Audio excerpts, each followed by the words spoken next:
춘천이 좀 큰일입니다. 좀 대형마트발 확진자가 속출하면서 비상이라고 합니다. 한번 이렇게 혼란기를 겪고 났는데 또다시 지금 마트발에 혼란이 되니까 갔는데 다 도착했는데 문자가 다시 온 거죠. 홍보가 전달이 안 되다 보니까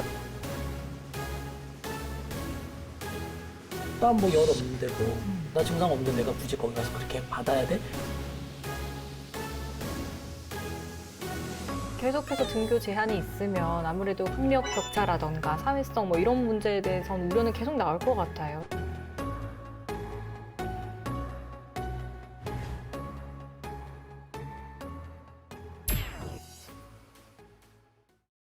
지역 이슈에 대한 기자들의 시선을 엿보는 시간, 강원 기자회견 시작합니다. 네, 이번 시간은 지난해에 이어서 태경 선배님 그리고 이번엔 취재요정님 함께 합니다. 제가 칼럼을 하나 뽑아왔어요. 최근에 이 칼럼을 인상 깊게 왜 가져오신 네, 혐오의 공학. 이건 언제 찍으신 사진인가요, 선배님? 한 5년 된 것 같아요. 네. 5년 후의 사진이에요. 사진을 교체하도록 하겠습니다. 네, 선배님 다 보셨어요? 아, 저도 봤습니다. 네. 저는 신문으로 봤습니다. 오, 네. 감사합니다. 저는 독자이기 때문에. 아, 감사합니다. 정일보 독자시군요. 네. 좀 어떠셨어요, 보시고? 이제 정치권에서 혐오라는 것들이 이제 이슈가 되면서 혐오에 대해서 쓴 건데, 뭐 역시 잘 쓴다, 잘 썼구나 네. 하는 걸 또 한번 느꼈고, 이 혐오의 공학 되게 어려운 제목이었는데, 이렇게 슬슬 이렇게 읽어보니까 슬슬 이런 내용이구나 좀 이해할 수 있는 그런 부분이었던 것 같습니다. 감사합니다. 이거 참. 선배님 어떠셨어요? 저도 이제 뭐 열심히 읽었는데, 네. 저도 처음에 예전에 막연하게 그냥 혐오라는 게 저희가 너무 많이 쓰잖아요. 요즘에 뭐 아시아인을 혐오한다든가, 네. 뭐 남녀, 뭐 여성 혐오, 뭐 비슷한 너무 많이 썼어서 혐오의 공학이라고 딱 들었을 때 그냥 단순히 싫어함에 대한 이야기 뭐 이렇게까지 그냥 쉽게 생각을 했었거든요. 네. 근데 복합적이지만 강한 부정적인 의미를 담고 있다고 하더라고요. 네. 뭐 쭉 읽으면서도 막연한 혐오에 대해서 정말 무서운 거구나라는 생각도 같이 하게 됐고, 네, 여러 가지 상황들에 대해서 공감했던 것 같아요.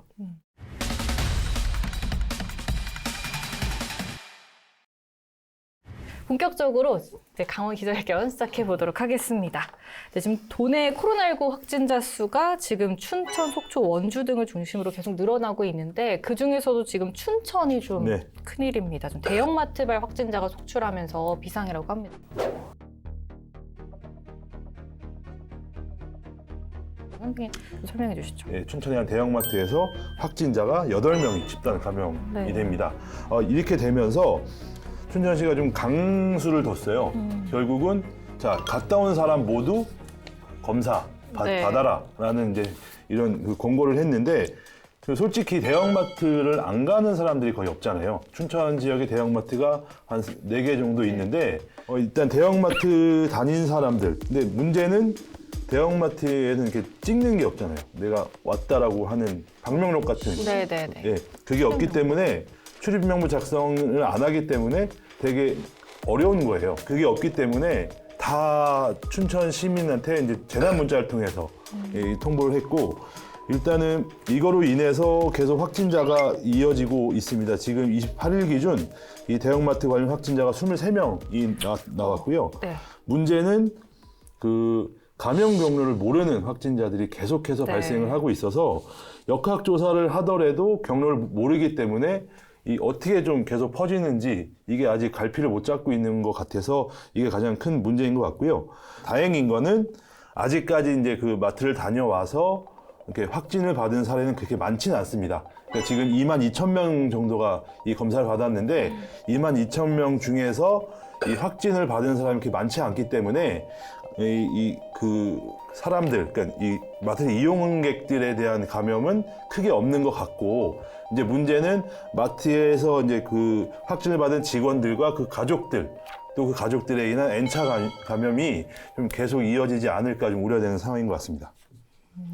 지금 또 거리두기 단계도 그러면 좀 격상을 검토하고 있는 건가요? 예, 그 거리두기를 지금 좀 강화했습니다. 이제 네. 춘천시가 오늘이 저희가 이제 녹화 날이 28일이잖아요. 오늘 아침에 춘천시가 결정을 했는데 7월 1일부터 2주간 3단계로 3단계. 격상을 했습니다. 이 네. 3단계는 그 이제 정부에서 7월 1일부터 이제 좀 완화한 이 조치를 하잖아요. 이 사회적 거리두기를 거기에 3단계인 것 같습니다. 지금 보면은 뭐 내용을 보면 기존의 2단계랑 크게 다르지 않더라고요. 뭐 지금 5인 이상 집합 금지, 그리고 유흥시설은 밤 10시 이후 운영 제한, 그리고 식당과 카페도 밤 10시 이후 운영 제한, 그리고 뭐 이런 것들을 보면은 그 대부분이 기존의 2단계에서 적용했던 것들이 지금 이 3단계로 적용이 된 것 같은데, 뭐 춘천시는 좀 안타까운 것 같아요. 지금 다른 지자체들은 7월 1일부터 이제 완화가 돼서 1단계의 수준으로 완화가 되는 건데, 춘천시는 최근 들어서 계속 나오고 있잖아요. 지금 보면은 이 3단계에 맞춰서 적용이 돼서 약간의 이제 상경기 위축 이런 거는 좀 우려가 되지만, 일단은 코로나의 연결고리를 빨리 끊어야 된다라는 의지가 좀 강해서 일단 3단계로 2주간 격상을 한 것 같습니다. 다 춘천 사시잖아요. 그래서 마트 관련된 그 전수조사 받으라는 재난 문자는 다들 받으셨겠네요. 네.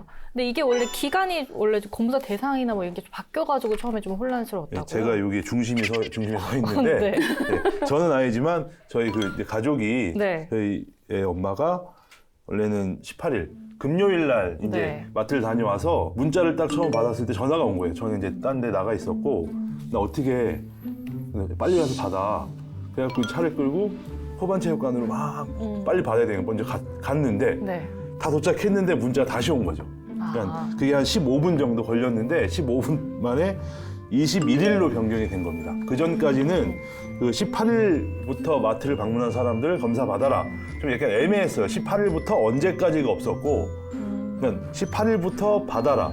였는데 그 다음에는 좀 특정을 해서 21일부터 24일에 방문한 사람들 받아라 했는데, 그래서 가서 결국은 받아야 되나 말아야 되나, 그래서 야, 간 김에 그냥 받아. 네. 받아 해서 이제 받으려고 했더니 선별진료소가 설치가 안 돼 있는 거죠.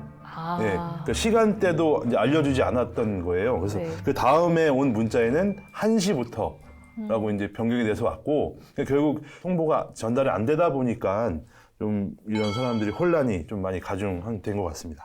사실 춘천시 같은 경우에는 한 주 앞서서 이미 한 번 혼란이 왔어요. 그렇죠. 네. 행정명령을 춘천시가 내렸는데 주민들이 행정명령이 내려 있는지조차도 잘 모를 정도로 시의 공고 정도 그냥 띄워져 있었었고, 그 당시에 행정명령에는 행정고시 번호도 제대로 남아있지 않은 상태의 행정명령이 붙어 있었는데, 대상자가 춘천 시내 대형마트를 이용하는 사람이 거의 춘천 시민은 모두가 받아야 될 정도로 수도권에 출퇴근을 하는 사람, 큰 대형마트를 이용하는 사람, 뭐였죠? 서점 이런 큰 시설들을 이용하는 사람들은 누구나 받아야 되는.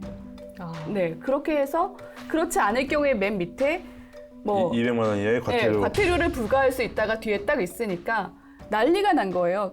아이가 있는 사람들, 학원에 다니는 아이들이 있는 사람들도 다 대상자가 포함이 됐었거든요. 학교는 아닌데 학원인 또 포함이 돼서 네. 학원, 스포츠 시설, 대형마트 이용자들은 누구나 받아야 된다. 아니면 과태료가 부과될 수 있다라고 하니까 난리가 났었던 거죠. 네. 맘카페라든가 이런 커뮤니티 사이트에 우리 대상자냐, 받아야 되냐, 이거 언제까지 안 받으면 벌금 내냐. 근데 그 시기도 굉장히 짧았어요. 이번에 그렇죠. 네. 춘천에서 검사 받는 시기도 하루에 불과 5시간 안에 그 많은 며칠 차에 방문인들이 다 검사를 받으라고 했던 네. 것처럼 짧은 시간 동안 모든 전수조사처럼 대상자가 포함이 되어 있었기 때문에 한번 이렇게 혼란기를 겪고 났는데 또다시 지금 마트발에 혼란이 되니까 주민들의 불안감은 더 커졌었던 것 같아요.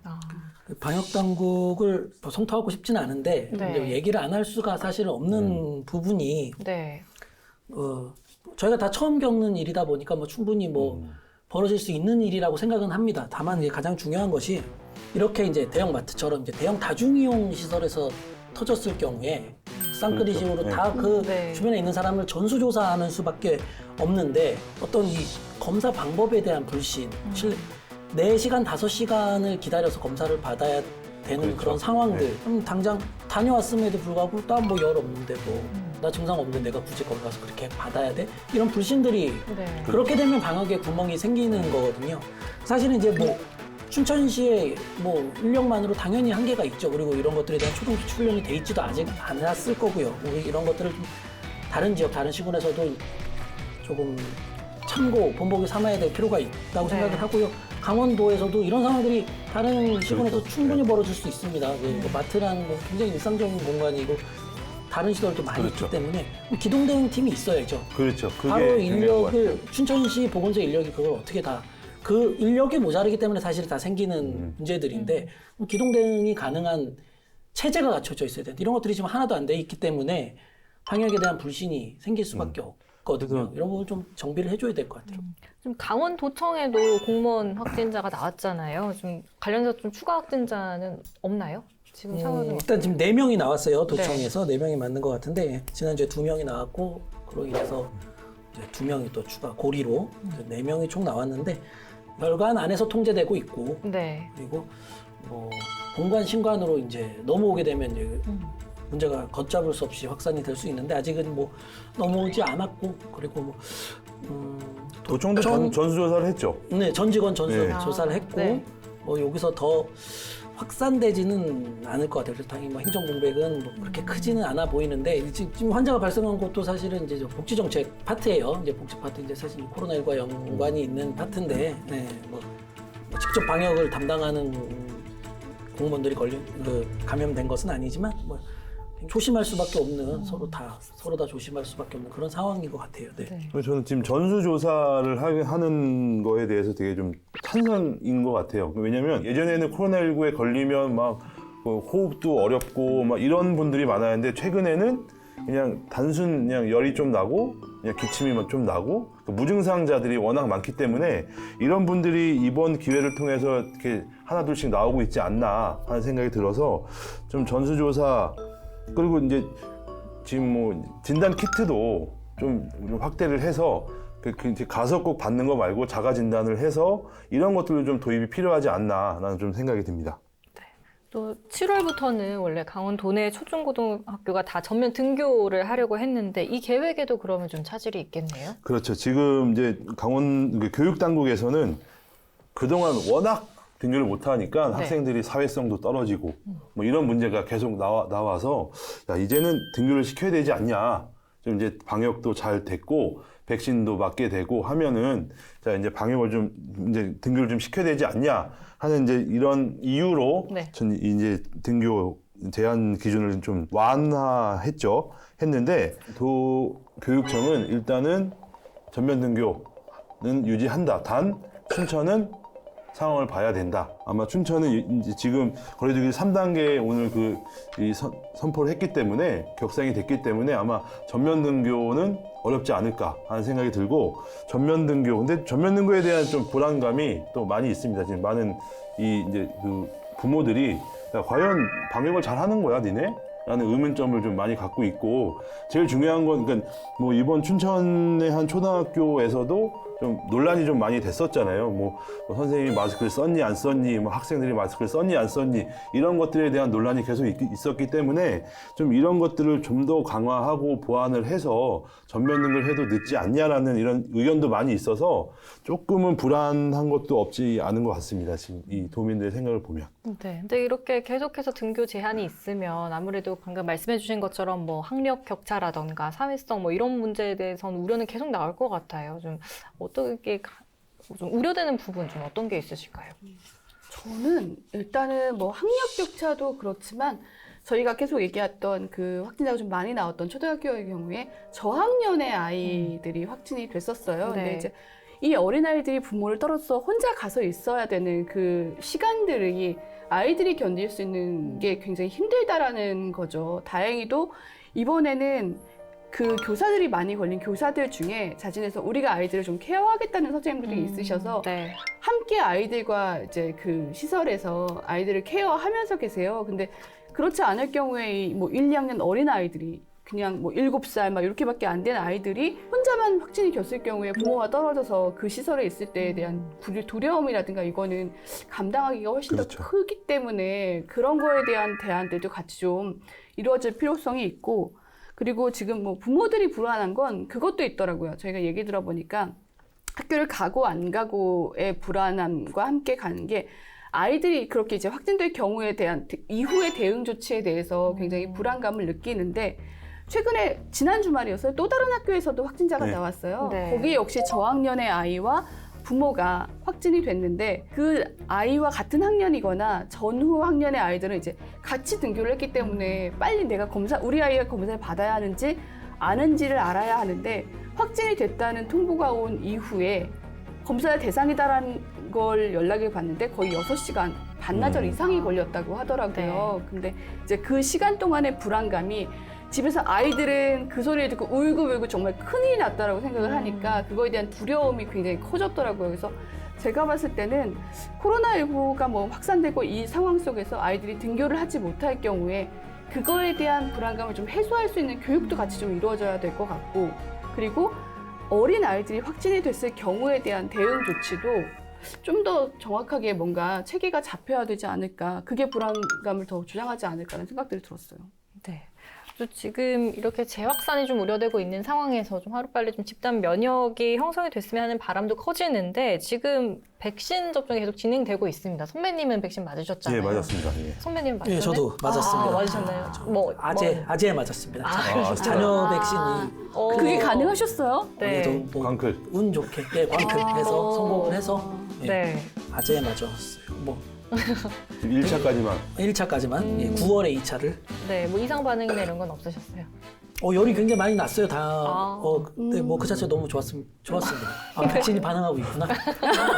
다음날 이제 그 맞은 날은 기분이 굉장히 좋더라고요. 그 다음날 열이 뭐 39도 가까이 올라서 조금 네. 기운도 빠지고 좀 힘들긴 했는데 백신이 드디어 들어왔구나 뭐 이런 안도감 뭐 그래서 뭐 저는 좋았습니다. 뭐 백신 맞은 날은 굉장히 고맙더라고요. 나라에 그렇죠. 감사하고. 네. 네. 전 이든 형한테 엄청 감사했는데. 네, 굉장히 고맙다는 생각만. 손가락에 감사하셔야 될 것 같아요. 정말 많이 눌렀는데 저는 안 되더라고요. 운이 좋게. 네. 운이 좋게. 네. 안 되더라고요. 참 그래서 참 안도하고 있었는데 뭐 지금 또 중차 상황이 이렇게 되니까 네. 안타깝기도 하고 뭐 그렇습니다. 네. 뭐 코로나19가 시작된 지 이제 2년째잖아요. 그때 당시 초창기하고 비교했을 때 지금은 좀 어떤 게 달라진 것 같으세요? 일단은 두려움이 좀 줄지 않았을까요? 네. 그 당시에 정말 처음에 왔을 때 낯선 거에 대한 두려움, 뭐 더 크게 부풀려졌었던 공포감들이 있었던 네. 것 같은데 이제는 조심하면 그래도 슬기롭게 넘어갈 수 있고 백신이라는 걸 접종한 후에는 조금 더 안전하게 그러니까 정말 저희가 흔히 얘기하는 일상을 다시 되찾을 수 있을 거라는 기대감들이 네. 훨씬 더 커진 것 같아서 그 부분에 대해서는 저는 굉장히 다행이라고 생각을 하는데 방역에 대한 의식은 해이해지는 것 같아서 그게 좀 걱정이 들어요. 그리고 많이 방역도 뭐 조치가 됐고 그다음에 백신도 많이 접종을 했음에도 불구하고 확진자 수는 오히려 늘었다고 볼 수 있거든요. 최근 증가량을 보면 그렇게 보면 원인은 그거에 대한 안도감이 약간 그 방역에 대한 도를 좀 넘어서는 그런 회의감 이런 게 좀 이어졌지 않았을까 그런 생각이 좀 들었어요. 저도 얼마 전에 지나가다가 어느 어르신이 약주를 좀 하신 것 같아요. 가시는데 마스크를 안 쓰고 가시는 거예요. 근데 네. 옆에 있는 같이 일행 분이 빨리 마스크 써 했더니 왜 나 백신 맞았는데 이렇게 말씀을 하시는 거예요. 그래서 결국 이제 백신을 맞다 보니까 나는 괜찮을 거야라는 생각. 이게 이제 좀 지배적인 것 같고 저 역시도 백신을 맞고 나서 안 써도 되는 거 아니야? 라는 이런 생각을 하게 돼요. 근데 전 이제 가족들도 있고 만나는 사람이 워낙 많다 보니까 마스크를 반드시 쓰는데 그런 생각들이 좀 점점 이제 만연해지면서 이제 우리 이것도 정부에서도 거리두기 이것도 좀 완화시켰고 이런 분위기가 이제 점점 정착이 되면 괜히 난 마스크 안 써도 되지 않나? 뭐 어디 가서 밥을 더 같이 먹어도 되지 않나? 또 약속을 더 많이 잡을 것 같기도 하는 이런 생각이 드는데 조금만 더 참아주시고 하면 이제 치료제 개발도 되고 이렇게 되면 다시 완벽하게 일상으로 돌아가는 날이 머지 않은 것 같습니다. 조금만 참으면 될 것 같은데 그런 것들이 조금 아쉽습니다. 네, 그 백신 접종하고도 좀 다시 코로나 걸리는 사례가 좀 나오고는 그렇죠. 있잖아요. 계속 조심은 해야 될 것 같습니다. 속 시원하게 할 말은 하자. 강원도 열혈 기자들이요. 눈치 보지 말고 강원 기자회견으로 모이세요.